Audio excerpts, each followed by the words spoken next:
আমরা দেশের tax holder নাগরিক, সরকারকে সময় মতো ভ্যাট ট্যাক্স দিয়ে থাকি। তাহলে সরকার কেন আমাদেরকে নাগরিক সুবিধা দিবে না? আমি ঈদের 2 দিন আগে আমি মাওনা শ্রীপুরে থাকি।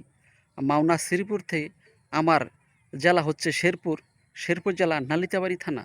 মাওনা থেকে নালিতাবাড়ি থানা হচ্ছে 160 কিলোমিটার। এখানে সময় লাগার কথা 2 থেকে আড়াই ঘন্টা, কিন্তু দুঃখের বিষয় আমি মাওনা থেকে আমার নালিতাবাড়ি থানায় এসেছি 7 ঘন্টায়। যারা ঢাকার ভিতরে থাকে তাদের কি অবস্থা? সরকার রাস্তায় পর্যাপ্ত পরিমাণ পুলিশ দিছে, পুলিশ থাকা সত্ত্বেও কিন্তু রাস্তায় যানজট কমে নেই, বরঞ্চ পুলিশ না থাকলেও যে অবস্থা, পুলিশ থাকতেও সেই অবস্থা।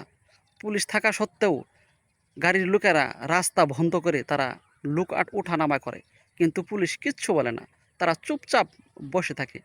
পুলিশ আমাদের ভ্যাট ট্যাক্সের টাকায় চলে। পুলিশের উচিত বাংলাদেশের প্রত্যেকটা নাগরিককে তারা সন্তুষ্ট করা, প্রত্যেকটা নাগরিককে তারা চলার রাস্তা প্রতিবন্ধকতা যেন সৃষ্টি না হয় এই সুবিধাটা দেওয়া। প্রত্যেকটা দেশের নাগরিক যেন তাদের গন্তব্যস্থানে সঠিক মতো পৌঁছাইতে পারে, এখানে পুলিশের দায়িত্ব তাদেরকে সঠিকভাবে পালন করা। কিন্তু পুলিশ দেখতেছি আমরা দেখতেছি ময়মনসিংহে পাটগুদাম নামক স্থান, সেখানে গাড়ির লোকজন রাস্তা বন্ধ করে তারা লুক ওঠায়। এখানে অনেক পুলিশ থাকে, পুলিশ কিন্তু কিচ্ছু বলে না, পুলিশ কিচ্ছু বলে না। এটা ময়মনসিংহের পাটগুদামের কথা বলতেছি। আরও আমার না জানা মতে আরও অনেক জায়গা আছে, হয়তো এই ময়মনসিংহ পাটগুদামের মতোই অবস্থা। গত ইউনূস সরকারের আমলে আমরা কিন্তু ময়মনসিংহ পাটগুদামে এমন দেখিনি।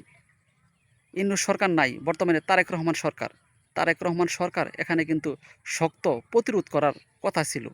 আমরা যে আশা আকাঙ্ক্ষা নিয়ে তারেক রহমান সরকারকে আমরা সরকার নির্বাচিত করছি, আমরা কিন্তু দেশের নাগরিক হয়ে সেই আশা আকাঙ্ক্ষা আমরা প্রতিফলন পাইতেছি না। জয় হোক মানবতার আল্লাহ মহান।